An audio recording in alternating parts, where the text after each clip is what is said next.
How did America get the civil service we have today?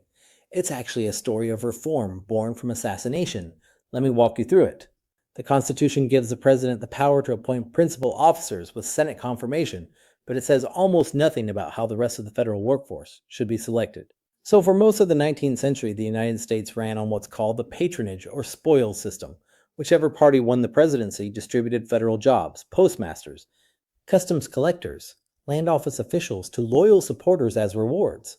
The spoils system reflected the Jacksonian democratic theory that government employment should be accessible to ordinary citizens, not monopolized by a permanent elite. It had a certain populist logic, but the practical consequences were damaging. Federal positions were filled based on partisan loyalty rather than competence. Turnover was high when administrations changed, corruption was endemic, and the quality of government services suffered badly.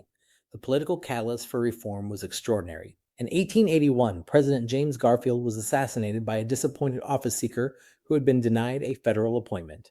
That shocking event created the political conditions to fix the system. The result was the Pendleton Civil Service Reform Act of 1883, the foundational statute of the modern American civil service.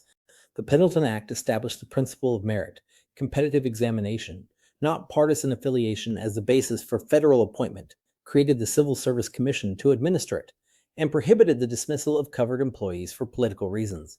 Initially, it applied to only about 10% of federal positions, but the merit system was gradually extended until following the Civil Service Reform Act of 1978, signed by President Carter. More than 90% of federal civilian employees held merit-based, civil service protected positions. The 1978 Act abolished the Civil Service Commission and created two successors, the Office of Personnel Management to administer the merit system and the Merit Systems Protection Board to adjudicate disputes. And the Hatch Act of 1939, as amended, restricts the partisan political activity of federal employees, barring them from using official positions to influence elections, soliciting political contributions from subordinates, or running for partisan office.